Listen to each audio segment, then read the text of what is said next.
Tonight, we're traveling to the coast of Scotland. The year is 1880. Far from any town, on a narrow strip of rock above the sea, there is a lighthouse. It has stood there for many years. The stone walls are thick. The lamp at the top turns slowly through the night. We're going to spend some time here. We'll follow the keeper through his days. His name is Thomas. He has lived at this lighthouse for 3 years now, and he knows every stone, every step, every sound. There's no hurry tonight. We'll just watch and listen and let the evening find us. The lighthouse stood on a long finger of rock that reached out into the North Sea. From a distance, it looked almost small, just a white tower rising above dark cliffs. But as you came closer, along the narrow path from the mainland, it grew larger. The stone was gray and pale. The lamp room at the top caught the last of the afternoon light. Below the tower sat a small cottage. Low roof, thick walls, 2 windows facing the water, a wooden door that had swelled from the damp and never quite closed flush. This was where Thomas lived. The path to the lighthouse took about 20 minutes to walk from the supply road. There were no other buildings nearby. The nearest village was 4 miles inland. On clear days, you could sometimes see the outline of the mainland hills from the top of the tower. On most days, you could not. The sea was always present. Not always loud, sometimes just a low, steady sound like breathing. Sometimes it rose in the night, pushing against the base of the cliffs. Thomas had stopped noticing it the way a person stops noticing a clock. He noticed it only when it changed. Thomas woke before the sun came up. He always did. It wasn't a decision he made each morning. It was simply the way his body had arranged itself after 3 years of this life. The lamp needed to be turned off at first light, so he woke before first light, without an alarm, without anyone telling him to. He lay still for a moment. The cottage was cold. It was always cold in the mornings, even in summer. The stone held the night air in a way that wood never did. He could hear the wind moving around the outside of the walls. Not a strong wind, just a steady one pressing in from the east. He sat up. The room was simple. A bed, a small table, a chair with one short leg that rocked slightly when you sat in it, a shelf with a few books, and a tin cup. A window above the table facing the water. Outside the window, the sky was just beginning to change. Not light yet, just less dark than before. Thomas pulled on his trousers and his heavy wool sweater. He had 2 sweaters, one for daytime, one for nights and early mornings. The night sweater was thicker and it smelled faintly of lamp oil, no matter how often it was washed. He laced his boots slowly. There was no reason to rush. There never was. The cottage had 1 main room and a small back room used for storage. The main room had the bed, the table, and a fireplace that he kept going through most of the year. In the corner sat a small iron stove for cooking. Thomas put a few pieces of peat on the fire. The embers from the night before were still warm. The peat caught slowly with a low, earthy smell that had become, to Thomas, simply the smell of morning. He filled a pot with water from the bucket by the door. The bucket was something he refilled every 2 or 3 days from a stone cistern behind the cottage. The cistern collected rainwater from the roof. In dry stretches, it ran low. But dry stretches were rare on this part of the coast. He set the pot on the stove. While the water heated, he stood at the window. The sea was gray this morning, a flat, even gray with small waves moving across it in long rows. There was a line of fog sitting out near the horizon, low and still. It hadn't come closer overnight. It might stay where it was. It might not. Thomas watched it for a while. This was something he did every morning. He looked at the sea. He looked at the sky. He thought about the weather, not in a way that produced words or conclusions, just in a way that let the information settle into him. After 3 years, he understood this stretch of coast the way a farmer understands a field. Not perfectly, but well. The fog looked as though it would hold. Breakfast was the same most mornings. Porridge cooked thick with a little salt. Sometimes a piece of hard bread if there was any left from the last supply delivery. A cup of strong black tea. He sat at the table to eat. The fire had taken hold now and the room was beginning to warm, at least near the hearth.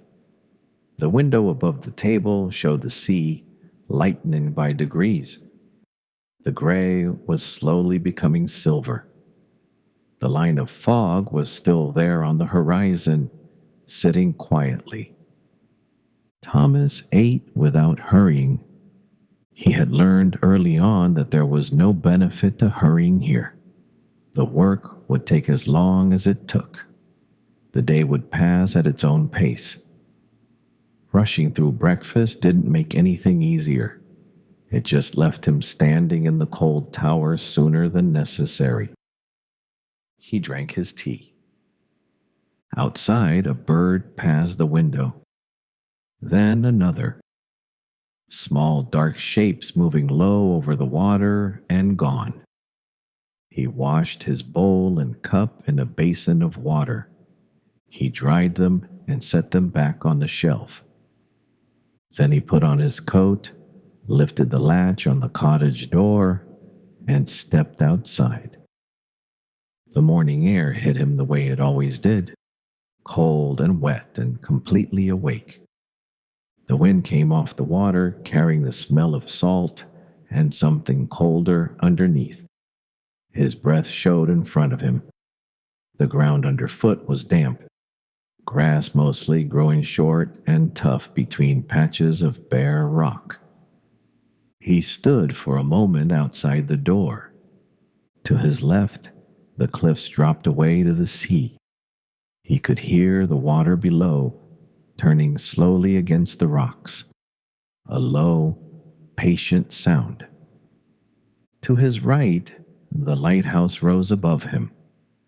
40 steps from the cottage door to the base of the tower. He had counted them once. He had never counted them again. He just knew the number the way he knew other small facts about this place, the way a person learns the shape of a room they have lived in for a long time. He walked toward the tower. The door at the base was heavy iron, painted black, slightly rusted along the bottom edge. He lifted the handle and pulled it open. Inside, the smell of the tower met him immediately. Stone and oil and something metallic and cold. It was always darker inside than you expected, even when the day outside was bright. The stone walls were thick and the windows on each landing were small and narrow. He began to climb. The stairs wound upward in a tight spiral. Stone steps worn smooth in the center from years of use. Not just Thomas's years. The lighthouse had been here since 1841. Many keepers had climbed these same steps before him. The stone in the middle of each step was slightly lower than the edges, pressed down gradually by all those feet over all those years. Thomas kept one hand on the iron railing. Not because he needed to, he knew these stairs well enough to climb them in the dark, and sometimes did. But the railing was there, and his hand found it naturally. the way a hand finds a familiar shape. He climbed slowly. There were 91 steps from the base to the lamp room. He didn't count them anymore. He just climbed. His breathing settled into a steady rhythm. His boots made a soft, even sound on the stone. Each step was the same as the last. The tower was quiet except for that sound. At the first landing, there was a small window. He paused there for a moment, the way he always did. The window faced east, toward the open sea. The fog was still on the horizon. The water below the cliffs was dark and calm. He continued climbing. The second landing had a door leading to a narrow outer walkway. He didn't go out there this morning. He would check it later in the day, look for anything that needed attention. But not yet. He kept climbing. The air in the tower was cold and still. It didn't move the way outside air moved. It just sat there, heavy and close, smelling of oil and old stone. Then the stairs ended, and he stepped into the lamp room. The lamp room was round with glass panels running all the way around. In the daytime, with the lamp off, it was full of pale, shifting light. The glass caught whatever was outside and brought it in. This morning, the light was silver and gray, the color of the sea below and the sky above. The lamp itself sat in the center of the room. It was a large mechanism, more complicated than it appeared from a distance. A central burner surrounded by a set of glass lenses arranged in a careful pattern. The lenses were designed to gather the light from the flame and push it outward in a focused beam. The whole assembly sat on a base that turned slowly through the night, driven by a system of weights and gears. Thomas had turned it off when the sky first began to lighten. Now he moved around it slowly, checking. He checked the gear mechanism first. He turned the handle by hand, feeling for any resistance, any catching. It moved smoothly. He checked the oil reservoir at the base of the burner. Still enough for tonight, but he would need to top it up this afternoon. He noted this in his mind. Then he turned to the glass. Cleaning the glass was the part of the job that took the most time and the most care. The lenses had to be perfectly clean. Even a thin film of oil smoke or moisture on the glass could reduce the range of the light. And range was everything. A ship's captain 20 miles out needed to see this light. 15 miles, 10 miles, even 5 miles in thick weather could be the difference between finding the channel and missing it entirely. Thomas did not think about this while he cleaned. He just cleaned. He had a soft cloth kept specifically for this purpose stored in a wooden box on a shelf near the door. He took it out now and began working his way around the lenses, wiping in slow, careful circles. The glass was cold under his hands. Each panel had to be done separately. He worked methodically, moving from one section to the next, holding each panel up to the gray morning light to check for streaks. If there were streaks, he went back and did it again. There were streaks on 2 panels this morning. He did them again.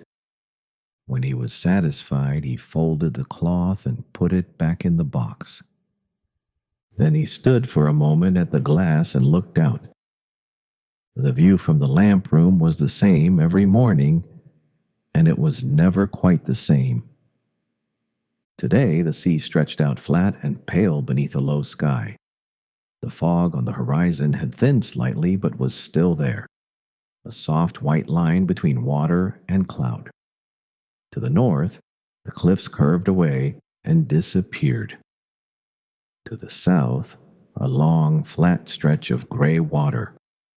No ships this morning. Sometimes there were a fishing boat working its way along the coast, or a larger vessel further out, just visible as a dark shape against the horizon. Thomas would watch them for a while, tracking their progress slowly across the glass panels. This morning, there was nothing, just the sea and the sky and the fog sitting quietly where the two met. He stood there for a little while, not thinking of anything particular, just looking. The cold came through the glass and he pulled his coat a little tighter. Below him, the base of the cliffs caught a small wave and let it go. Then another. Then he picked up his cloth box, opened the door at the top of the stairs, and began to make his way back down. Going down was easier than going up. His knees were fine. He was not yet 50. But the stairs were steep enough that he kept his hand on the railing coming down. The same as going up, just the habit of a careful man. At the second landing, he paused and opened the door to the outer walkway. The wind caught it immediately and pulled it wide. He stepped out. The walkway was a narrow stone ledge running around the outside of the tower, protected by an iron railing. It was wet with the night's moisture. He moved around it slowly, checking the railing for any loose bolts, looking at the stonework for any new cracks. Everything looked the same as yesterday. He went back inside and pulled the door closed behind him. The quiet of the tower returned. He continued down the stairs past the first landing, past the window with its view of the gray sea, down through the cold, dark air until his boots found the floor at the bottom, and he pushed open the heavy iron door and stepped back out into the morning. The wind hit him again. The sea was still there below the cliffs, patient and unhurried. He put his hands in his coat pockets and walked back toward the cottage. There was oil to carry up this afternoon, records to write, brass fittings near the door of the lamp room that had been showing a little tarnish. He had noticed them yesterday and not gotten to them. He would get to them today. But first, another cup of tea. Thomas filled the kettle again when he got back to the cottage. He set it on the stove and stood near the fire while he waited. The room had warmed up properly now. The peat was burning steadily, giving off a low, even heat. He held his hands out toward it for a moment, turning them slowly. His fingers were cold from the glass in the lamp room. They always were on mornings like this. He made his tea and stood at the window drinking it. The fog on the horizon had barely moved. The sea was still flat. A good day for maintenance work. No weather coming in that he could see. No reason to worry about the lamp for now. He finished his tea. He rinsed the cup. Then he pulled his coat back on, picked up the small leather notebook from the shelf above the fireplace, and sat down at the table. Every morning, Thomas wrote in the log. The Lighthouse Authority required it. There was a standard form to follow: date, time, weather conditions, visibility, wind direction, wind strength, any vessels observed, any maintenance carried out, any unusual occurrences. He wrote in a careful, plain hand. Date: the 14th of October, 1880. Weather: overcast, light wind from the east, fog bank on the horizon, approximately 8 to 10 miles, no precipitation, visibility moderate, vessels observed none. Lamp extinguished at 6:40 in the morning, glass cleaned, gear mechanism checked, functioning normally. Oil reservoir to be topped up this afternoon. He paused and looked at what he had written. Then he added one more line: brass fittings at lamp room entrance showing tarnish. To be attended to today. He closed the notebook and set it back on the shelf. The log would be collected by the supply boat at the end of the month, along with the previous entries. Someone at the Lighthouse Authority in Edinburgh would read it, or perhaps not read it, and file it away. Thomas had never met anyone from the authority. He had exchanged letters with them twice, once when he first arrived, and once when a winter storm had damaged a walkway railing and he needed materials to repair it. They had sent the materials. That was the extent of their relationship. He put on his coat and went back outside. The oil store was a low stone building set into the hillside a short distance from the cottage. It was always locked. Thomas kept the key on a hook just inside the cottage door, next to the hook for his spare coat. He unlocked the oil store now and stood for a moment, letting his eyes adjust to the dimness inside. The smell was strong and particular. Not unpleasant exactly, just very present.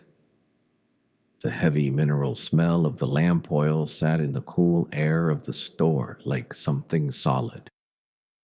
Along one wall were the oil drums, large iron containers that arrived by supply boat and were rolled up from the small landing below the cliffs. Thomas checked the levels by lifting each drum slightly, feeling the weight, making a rough estimate. 2 drums nearly full, one about half, one getting low. The low one was the one currently in use. He would carry oil up to the lamp room this afternoon, topping up the reservoir before the evening lighting. He locked the store and went to find the carrying can. The carrying can was a heavy tin container with a long handle and a sealed spout. He filled it from the low drum, working slowly, not spilling. Spilling oil was wasteful and also made the floor of the store slippery, which was the kind of small problem that turned into a larger problem if you weren't careful. He filled the can about 3/4 full. Full was too heavy to carry up 91 stairs comfortably. 3/4 was enough for the reservoir and still manageable.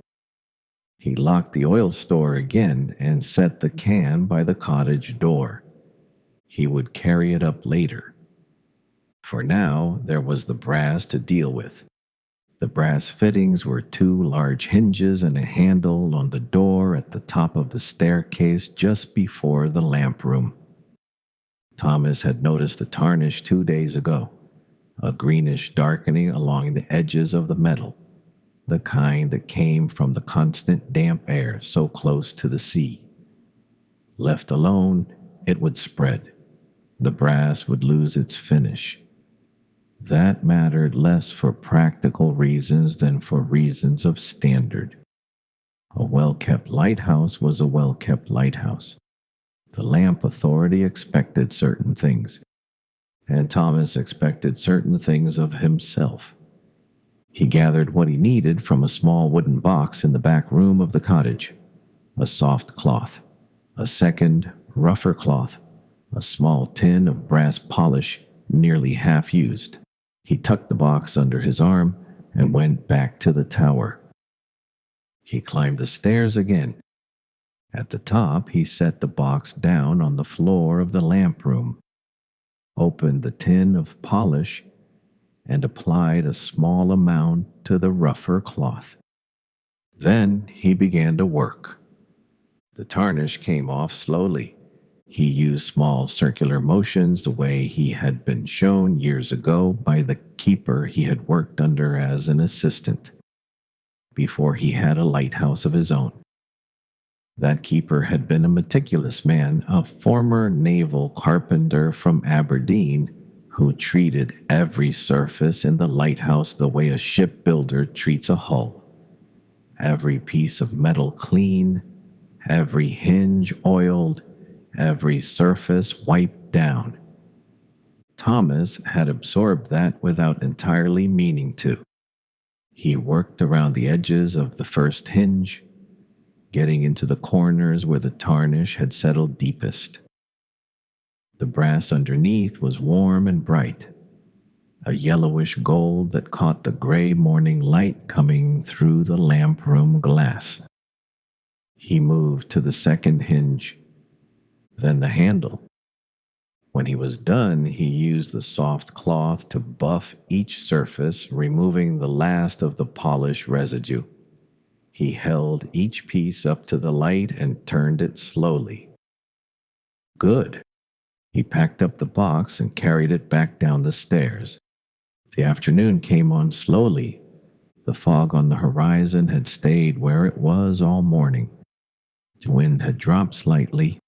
The sea was still running in long, low swells, the kind that came from a distant storm somewhere far out in the North Sea. Thomas ate his midday meal at the cottage table. Cold bread and a piece of hard cheese and the remains of the morning's tea, reheated on the stove until it was warm enough to drink, but not much more than that. He was not a fussy eater. He had not been before he came here, and 3 years of cooking for himself on a small iron stove had not changed that. After eating, he sat for a few minutes. The fire was low but still going. The wind moved outside. Somewhere below the cliffs, the sea turned against the rocks with that same low, patient sound. Then he got up, put his coat on, picked up the oil can from beside the door, and went back to the tower. Carrying oil up 91 stairs was not difficult exactly. It was just slow and required a certain kind of attention. The can was heavy enough that he held it with both hands on the handle, keeping it level so the oil didn't shift and pull him off balance on the narrow stairs. He went up slowly, one step at a time. He had learned early on not to rush this particular task. His breathing was steady by the time he reached the lamp room. He set the can down carefully on the stone floor. The reservoir was a round metal container set into the base of the burner assembly. Thomas unscrewed the cap and looked in. He had been right this morning. It was low enough to need topping up. He lifted the can and poured slowly. The oil went in with a faint trickling sound. He watched the level in the reservoir rising, stopping when it reached the marked line near the top. Not too full. Too full caused problems with the flame. Just to the line. He screwed the cap back on. He checked the wick, trimming a small amount from the top with the trimming scissors kept in a leather roll on the shelf. A clean wick burned more steadily. An uneven wick produced an uneven flame, which produced an uneven light. Everything needed to be even. Everything needed to be steady. That was the whole of the job in a way. He rolled the scissors back into their leather case and set them on the shelf. He picked up the empty can and carried it back down the stairs, down through the cold, still air, down through the quiet dark of the tower, all the way to the bottom. He set the can outside the oil store door.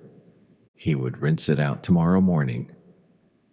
He stood for a moment outside the tower and looked at the sea.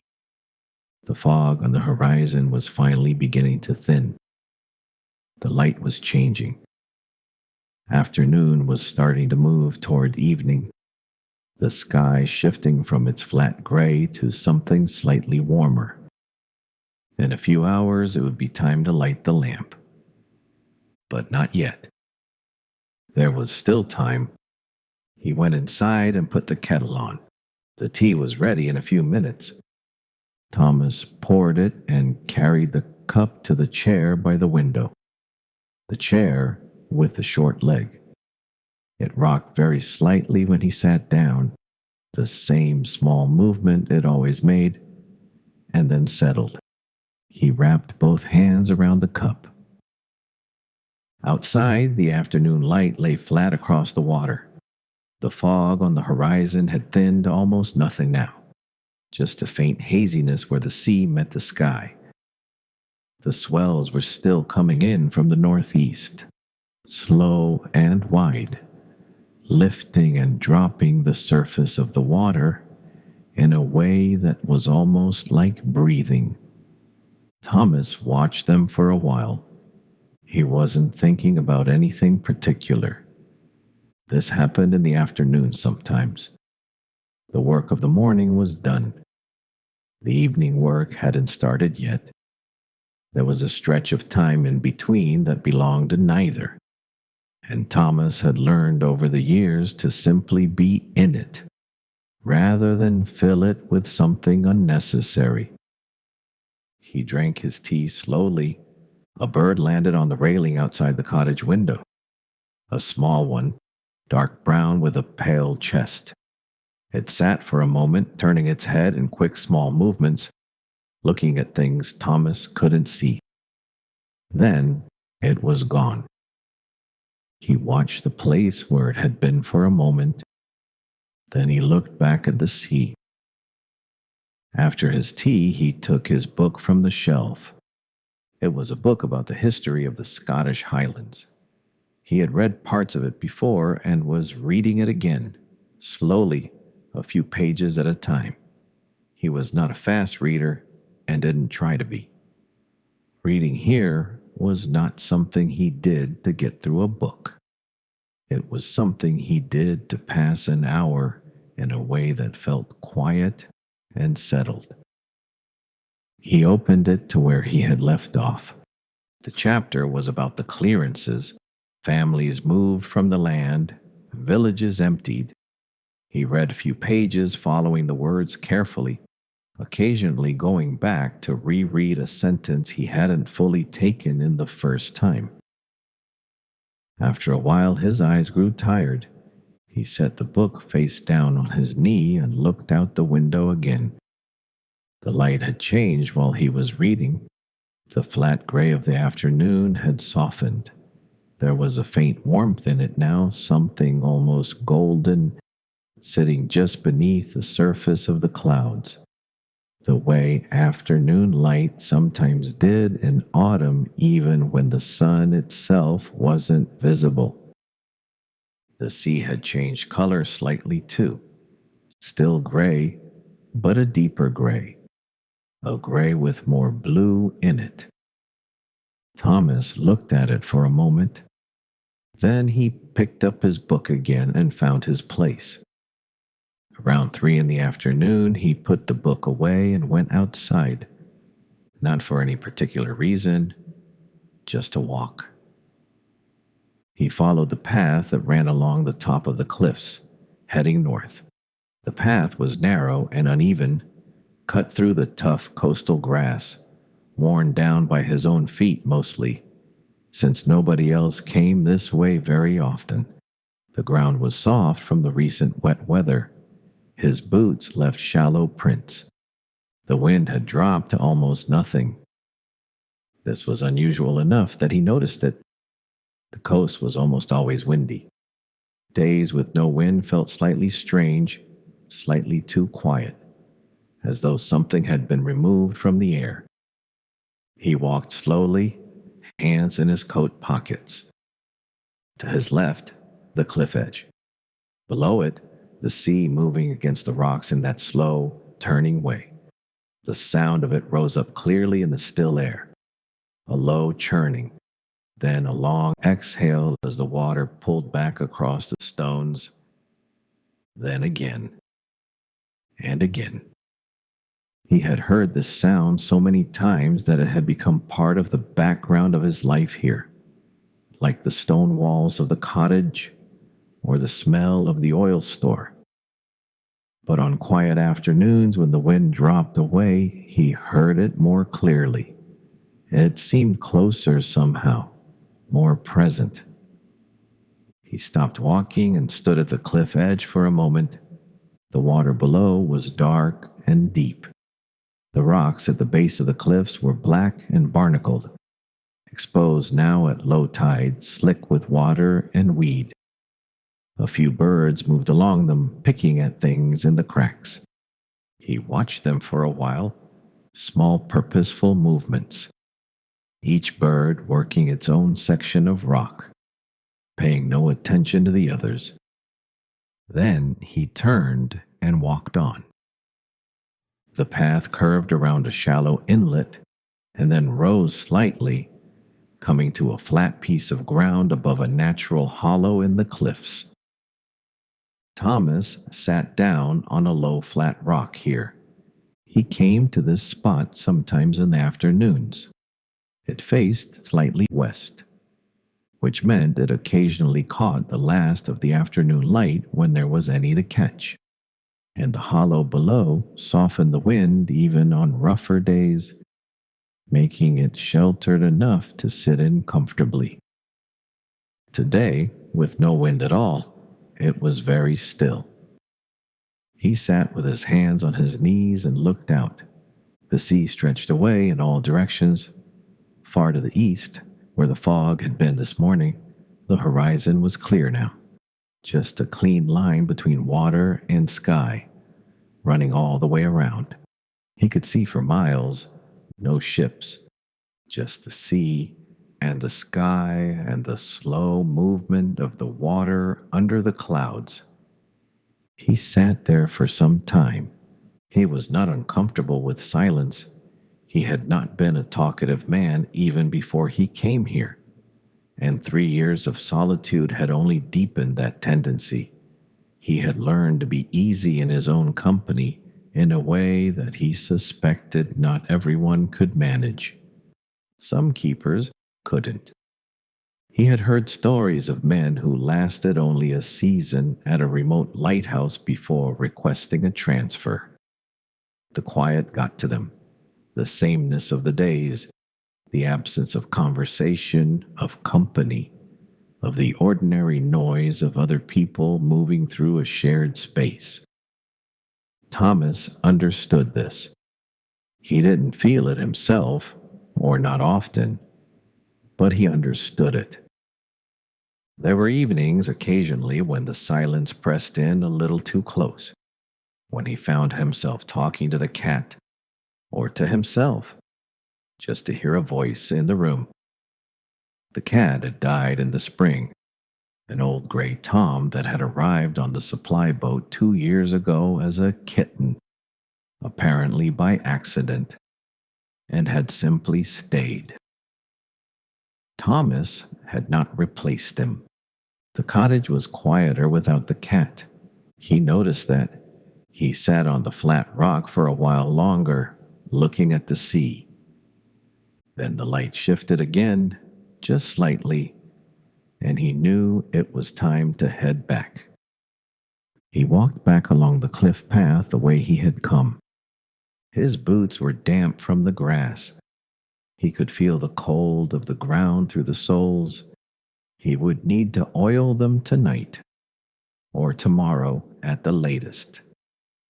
Wet leather dried stiff if you didn't treat it. He made a note of this in the back of his mind, in the same place where the oil reservoir and the brass fittings and all the other small tasks lived. The cottage came into view as the path turned south again. Low and gray against the sky, with the tower rising behind it. A thin thread of smoke from the chimney, the peat fire still going inside.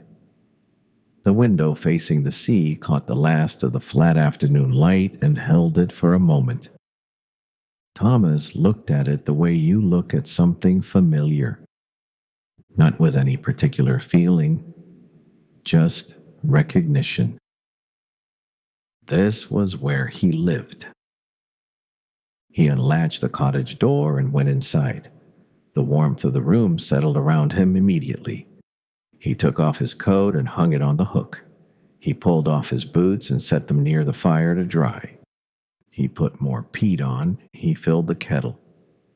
Outside, the light was fading now, moving steadily toward evening. The sea was turning darker. The sky above the horizon had taken on a faint bruised color, deep gray and purple at the edges.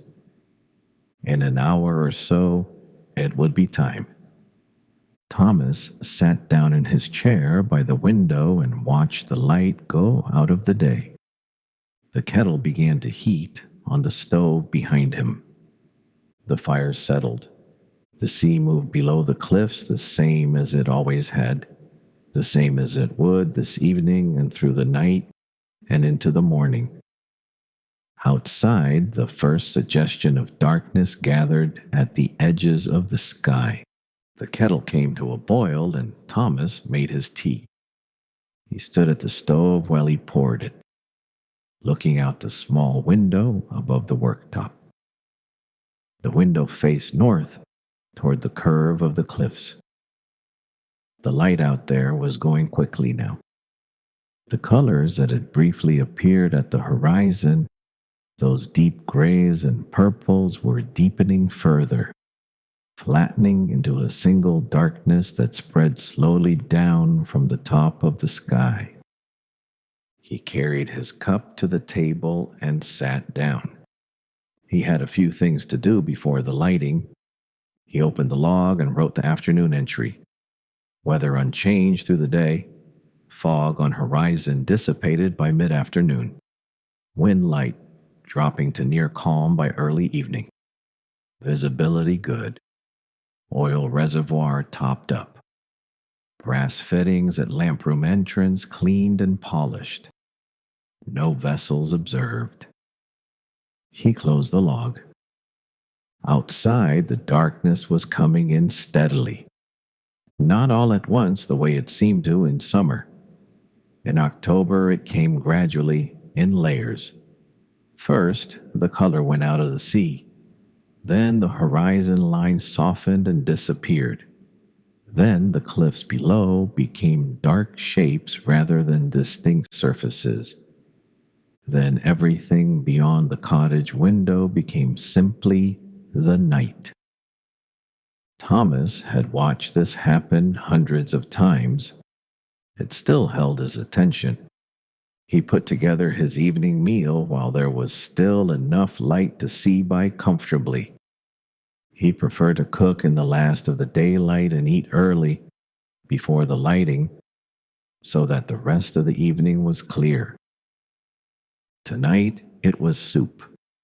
He had made a pot 2 days ago, a thick broth with dried peas and a little salt pork, and there was still some left. He ladled it into a pan and set it on the stove to heat. While it warmed, he cut 2 slices from the bread loaf, which was getting toward the end now. The supply boat was due in 4 days. He had enough of everything to last until then, but only just. He would need to note that in the log.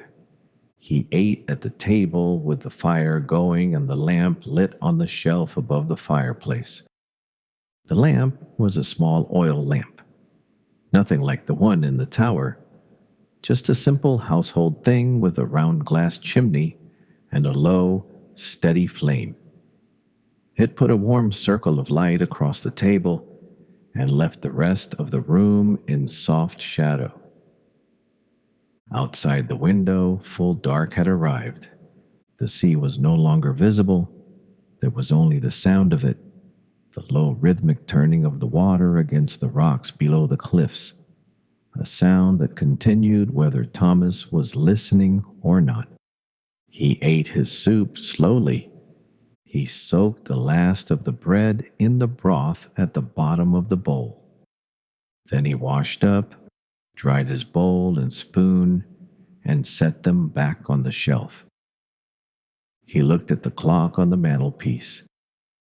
Nearly time. The clock was a good one, solid brass, wound every Sunday morning. Thomas had brought it from his previous posting, a smaller lighthouse on the inner coast where the water was calmer and the winters less severe. He had been there 4 years before transferring here. The clock had come with him both times and would come with him again if there was an again. He didn't think much about that. There was enough to think about here. He put on his heavy coat, the one he kept for nights. It was longer than his day coat, reaching to mid-thigh and lined with wool on the inside. He had had it for many years. The cuffs were worn. The buttons had been replaced twice.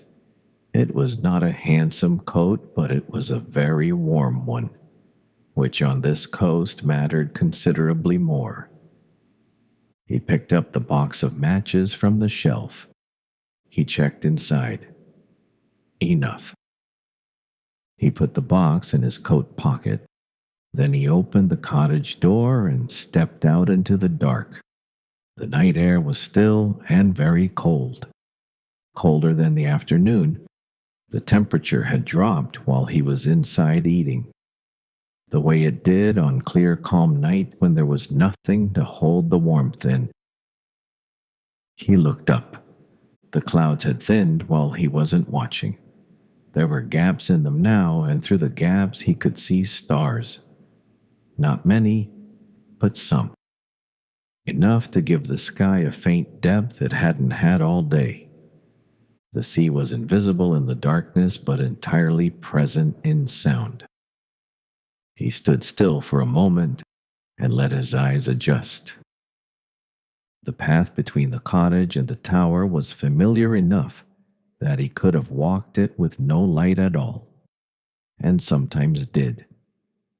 But tonight his eyes adjusted quickly, and the pale stone of the tower became visible against the sky, a slightly lighter shape against the dark.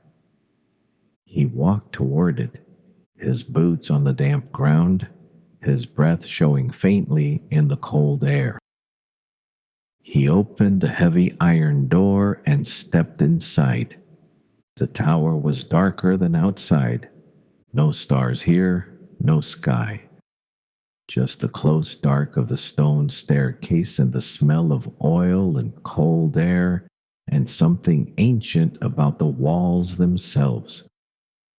He put his hand on the railing and began to climb. His footsteps on the stone steps were the only sound inside the tower, steady, even, unhurried. He passed the first landing. He passed the second. The cold deepened slightly as he rose, the way cold air settled differently at different heights in the tower. Then the stairs ended, and he pushed open the door to the lamp room. The lamp room at night was different from the lamp room in the day. In the day, it was full of gray light, and the view of the sea stretched outward in every direction. At night it was dark, and the darkness outside the glass was complete, and the room felt smaller somehow, more enclosed. Thomas moved around the lamp assembly. He checked the wick one more time, running his fingers lightly along its trimmed edge. Even and clean. Good. He checked the oil reservoir cap was properly sealed. It was. He took the box of matches from his coat pocket. He stood for a moment. This was the part of the day that Thomas could not make entirely routine, no matter how many times he did it. Not because it was dramatic. It wasn't. It was a simple mechanical act that took less than a minute. But there was something about the moment just before the lighting that always made him pause. The lamp room was dark. The sea outside was dark. Everything in every direction was dark. And then it wouldn't be. He struck the match. The flame caught, small at first, then settling into the low, steady burn of the wick. He adjusted the air valve slightly, the way you did to get the flame burning clean and even, not too high, not too low.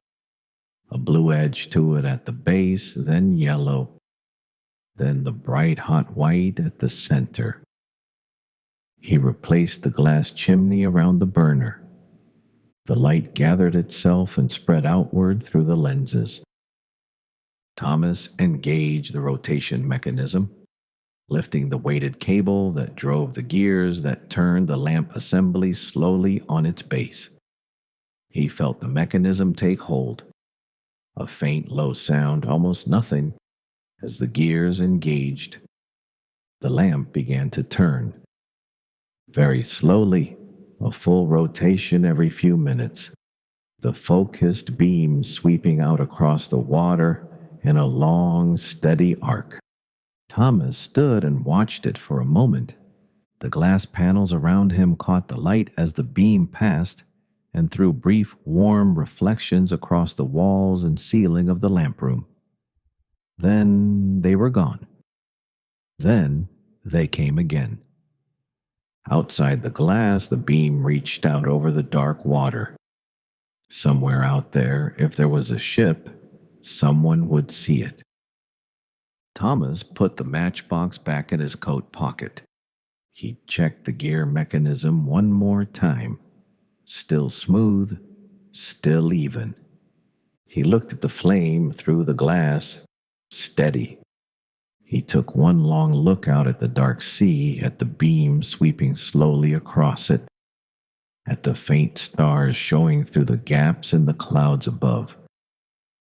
Then he turned and opened the door to the stairs and began to make his way back down. The cottage was warm when he got back inside. The fire had held. The small lamp on the shelf was still burning, its circle of light steady across the table and floor. Thomas took off his heavy coat and hung it up. He sat down in his chair by the window. Outside, though he couldn't see it directly from here, he knew the lamp was turning, sweeping its beam out across the water, around and around the same arc, the same steady rhythm, the same as it had been every night since the lighthouse was first lit all those years ago. He reached for his book. He read a few pages slowly, the way he always did. The fire settled in the hearth with a small soft sound. The sea moved below the cliffs. The night had fully arrived now, and it was, like most nights here, very quiet. Thomas turned a page. The lamp turned outside. The waves came in below and went back out and came in again. Around 9 o'clock, Thomas put his book down.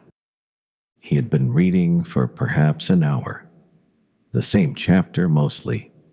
He had read some pages twice without meaning to, his attention drifting away from the words and coming back to find he had lost his place. This happened sometimes in the evenings. He didn't mind it. He set the book on the table and sat for a while without doing anything in particular. The fire had settled into a deep, slow burn, the peat glowing orange at the center with a pale gray ash forming at the edges. It needed no attention yet. In another hour, he would add one more piece before bed. The small lamp on the shelf above the fireplace cast its usual circle of light.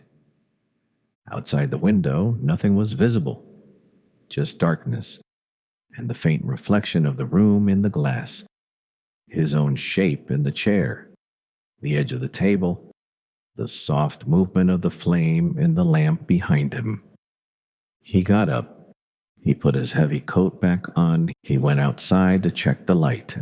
This was something he did several times through the evening and into the night. Not because he expected to find anything wrong. The lamp was a reliable mechanism. In 3 years, it had failed only twice, and both times for reasons he had been able to identify and correct quickly. A wick that had burned unevenly and needed trimming.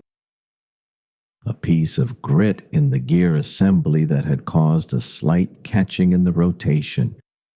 He checked anyway. It was the nature of the job. The cold hit him as he stepped outside. The stars were more visible now than they had been earlier. The clouds had thinned further, pulling apart into long, slow shapes that moved across the sky without any hurry. Between them, the stars were sharp and bright, the way they were only on clear, cold nights far from town lights. Thomas looked up for a moment. Then he looked at the top of the tower. The beam was turning. He could see it from here, the slow arc of light sweeping out over the water and disappearing and coming back again. Around and around, steady and even, the same as it should be. He stood and watched it complete 2 full rotations. Then he went back inside. The hours of the night passed the way they always did, slowly and without much happening, and in a way that was not unpleasant. Thomas sat by the fire. He looked at the fire for a while. The way the peat burned was different from wood. Slower, more even. The flame was lower and the heat was steadier, and the smell was particular. A dark, earthy smell that had become so familiar to him that he barely registered it anymore except on the rare evenings when the peat was damp and the smell was stronger than usual. Tonight the peat was dry. The fire burned quietly. He thought about the supply boat. 4 days. He needed to write his order list before then. Peat. Lamp oil, though he had enough to last longer than 4 days if needed. Bread flour, salt, dried peas. A new cloth for cleaning the lens glass. The current one was getting thin in the center where he used it most. Coffee, if they had any. They sometimes did and sometimes didn't. He went over the list in his mind. Then he went over it again. Not because he was anxious about it, just because it was a quiet, useful thing to occupy the mind during the long, still hours of the evening. At some point, he became aware of a change in the sound from outside. Not dramatic, just a slight increase in the movement of the water below the cliffs. A little more weight to each wave as it came in. He got up and went to the window. He couldn't see anything. The night was too dark, and the window faced the wrong way to see the sea directly. But he could hear it more clearly now, standing close to the glass. A deeper sound than earlier, a little more push to it. He went outside. The wind had picked up. Not strongly. Not a storm wind, nothing like that. Just a steady increase from the near calm of the early evening to something more purposeful. It came from the northwest now rather than the east. He could feel the change in its temperature too. Slightly colder. Wetter. He looked at the sky. The stars that had appeared earlier were gone. The clouds had come back together, thick and low. The sky was a single dark surface from one edge of the horizon to the other. He looked at the top of the tower. The lamp was turning steadily. The beam swept out over the water, and the low clouds caught its edge and held a faint brightness for a moment before it moved on. He stood and watched it for a while. The wind pressed against him steadily. He pulled his coat tighter and turned back toward the cottage. Inside, he added a piece of peat to the fire. He stood near it for a moment, letting the warmth come back into his hands. The wind was audible now against the cottage walls. Not loud, just present. A low, continuous pressure against the stone, the way wind always sounded against this particular building, a sound he knew as well as any other sound in his life here. He looked at the clock. Just past 11. He would check the lamp once more before midnight, then again at 2 or 3, depending on whether he slept. On nights when the weather was changing, he often slept lightly, waking at intervals without quite knowing why, some part of him remaining alert to shifts in the wind or the sound of the water. He had not always been this way. It had come with the years here. He sat down in the chair and closed his eyes. Not to sleep, just to rest them for a while. The fire made a small sound.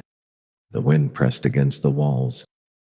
From somewhere below the cliffs, the sea moved in its slow, heavy way.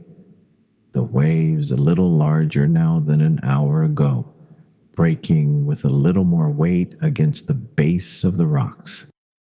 He must have drifted for a short while because when he opened his eyes, the fire had settled lower, and the room felt slightly cooler. He looked at the clock. 20 past 12. He got up, put his coat on, and went out to check the lamp. The wind had increased a little more while he slept.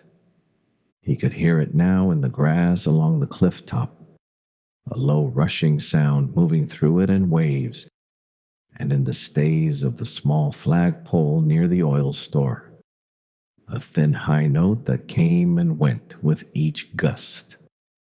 The sea below the cliffs was louder. Not rough, not dangerous, just the sound of a coast in autumn weather, which was a fuller, deeper sound than the coast in summer. More weight behind each wave, more distance traveled. Thomas walked to the tower. He climbed the stairs in the dark, one hand on the railing, his footsteps the same steady sound as always on the stone steps. At the top, he opened the lamp room door. The lamp was burning well. The flame was steady behind the glass. The rotation mechanism was turning smoothly. The beam swept out over the dark water, out over the low clouds on the horizon, the same long arc it had made all evening. He stood and watched it for a moment. Outside the glass panels, the wind moved across the surface of the sea, raising small white lines on the tops of the waves. He could see them when the beam passed over, brief flashes of white in the darkness, then gone, then there again on the next rotation. The light caught them for just a moment each time. Then the beam moved on. Thomas checked the oil level through the small inspection glass on the side of the reservoir. Still good. Enough for the rest of the night and well into the morning. He checked the gear mechanism. Smooth. Even. He stood for a moment longer in the lamp room, watching the beam go around. Around and around the same arc it had made 1,000 times before. The same arc it would make tomorrow night, and the night after, and through all the dark winter months ahead when the nights were longer and the weather worse, and the light mattered most. He watched it complete another full rotation. Then he turned and went back down the stairs. Back in the cottage, he added the last piece of peat to the fire. He stood near it for a while. The room was quieter than outside. The wind was still audible, still pressing against the walls, but softened by the stone, reduced to something almost companionable. A reminder that the weather was out there without being the weather itself. He took off his coat. He sat in the chair one more time. The fire was low but steady, the peat burning slowly down to a deep orange glow. It would hold through the night now without any more attention. By morning, it would be nearly out, just warm embers, enough to start the morning fire from without having to begin from scratch. He looked at the window. Nothing visible outside, just dark. But he knew what was out there. The cliffs dropping away to the water, the rocks at the base black and wet, the waves turning across them in the dark, the sea stretching away to the east and the north, gray-black and moving, running all the way to the horizon and beyond it. And above all of it, the lamp turning, sweeping its beam across the water, around and around, patient and steady and without any interruption, the way it had been all evening, the way it would be until morning came. Thomas sat in the chair and let his eyes close. The fire glowed behind its iron grate. The wind moved outside, the sea moved below, and the lamp turned above it all, quiet and faithful, sending its light out across the dark water. The same slow arc, again and again and again, through all the long hours of the night. The night continued. There was no other way to say it. The night continued the way nights do on this part of the coast. Slowly, and with great patience and without any particular concern for the people moving through it. The wind pressed against the cottage walls. The fire in the hearth burned down to almost nothing, just a faint orange pulse at the center of the peat, barely visible in the dark room. Enough warmth still coming off it to keep the cold from fully entering. Just enough. Thomas slept in the chair, not deeply, a light drifting sleep, the kind where the sounds of the outside world still reach you, softened and rearranged. The wind became something else in that half-sleep. The waves became something else, still present, just further away. His breathing slowed. His hands rested on the arms of the chair, loose and still. Outside, the lamp turned. It had been turning for hours now. The beam swept out over the water in its long, steady arc, reaching into the dark, touching the low clouds at the horizon and the surface of the sea and the white lines of the waves, and then moving on, around and around.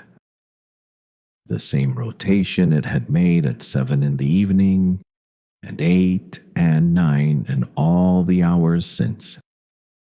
The mechanism that drove it was simple and reliable. A weighted cable slowly descending through the center of the tower. As it descended, it turned a series of gears, and the gears turned the lamp assembly, and the lamp assembly turned the beam. When the cable reached the bottom, it needed to be wound back up. Thomas would do that in the morning, one of the first tasks of the day, cranking the handle that lifted the weight back to the top of its travel.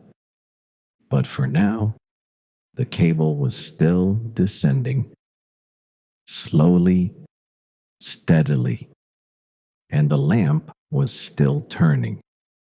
The waves came in below the cliffs. Each one traveled a long way before it arrived here. Out in the open North Sea, the wind had been building them for hours, perhaps days, pushing water into long, rolling shapes that moved across the surface toward the coast.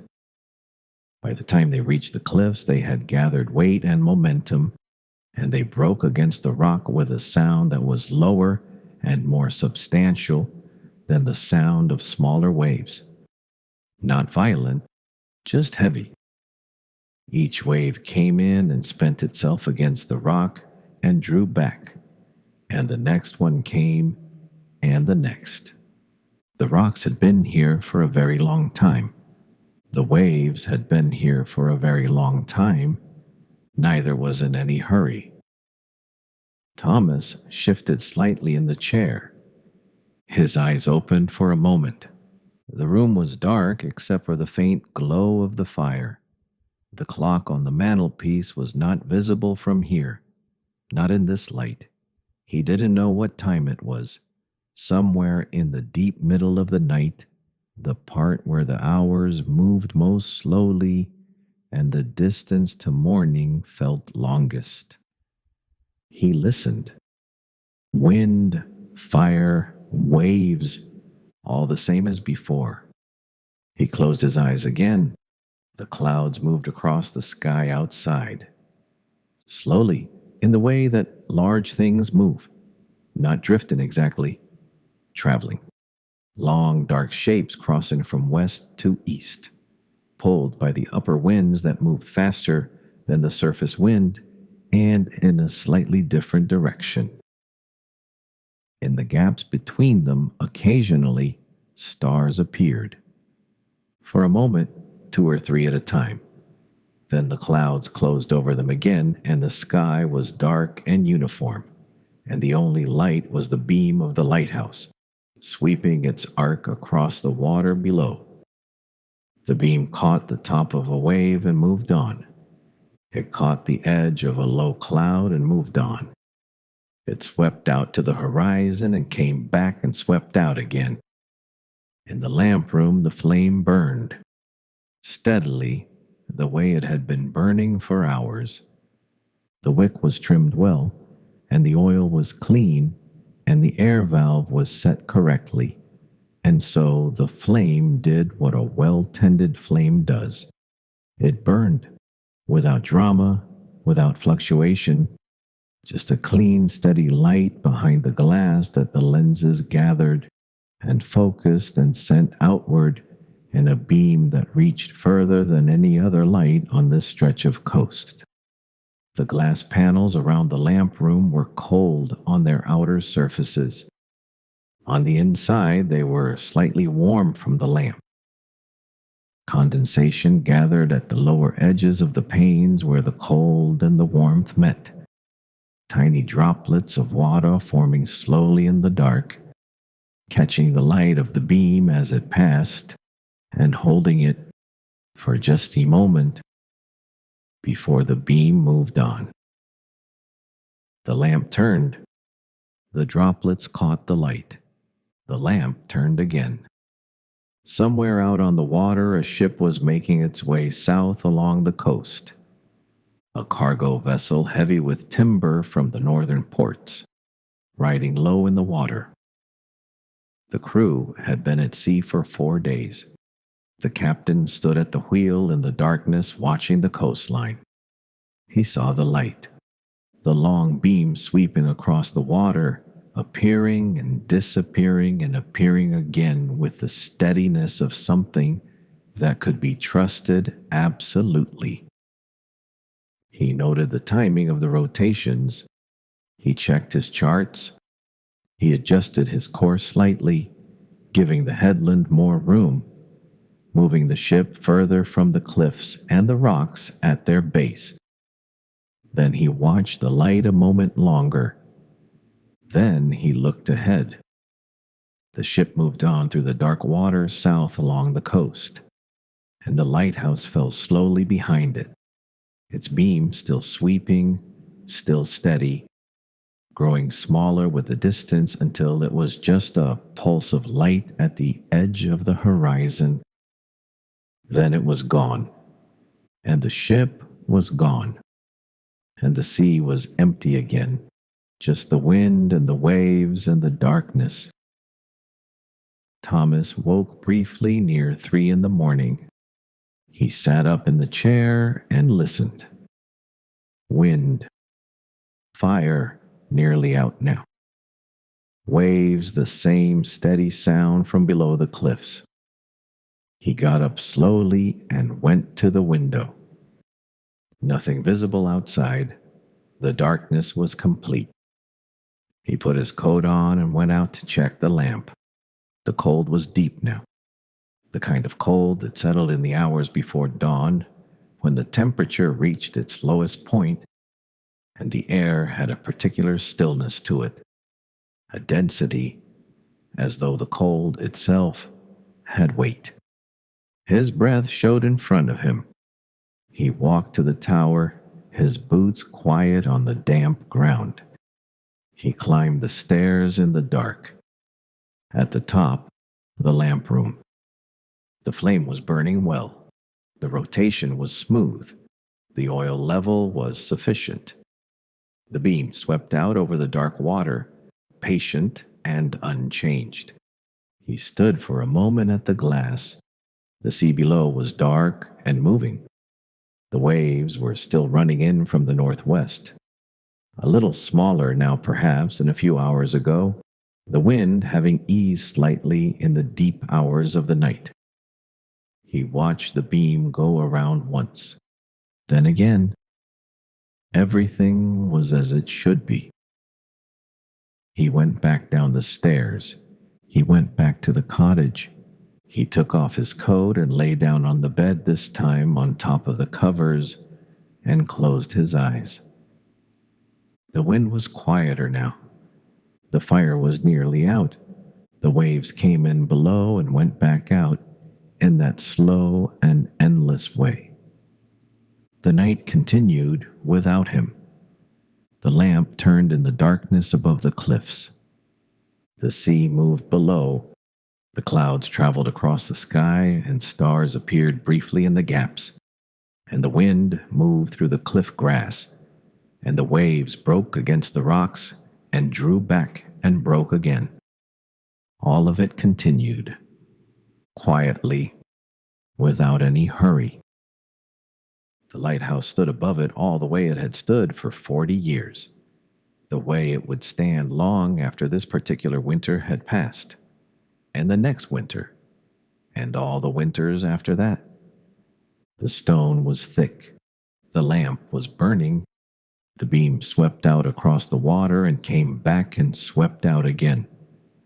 And somewhere in the cottage below, Thomas slept, his breathing slow and even, the cold creeping gently in at the window edges, the last of the peat glowing faintly in the grate, the clock on the mantelpiece moving through its quiet increments, the hours passing the way hours pass at the edge of the sea, one by one, without rushing, without stopping, the lamp turning above, the waves coming in below, the night holding everything gently in its dark and patient hands. And somewhere out on the water, far from the cliffs now, the ship, traveling south through the darkness, the coast falling away behind it, the light growing smaller and smaller, until there was only the sea, and the dark, and the sound of the water, moving in the way it has always moved, the way it will always move, long after the lamp has been extinguished, long after the keeper has gone home, long after all of this has passed into quiet. The lighthouse keeps its watch. The sea keeps its patience, and the night, slowly, without announcement, begins its long turning toward morning.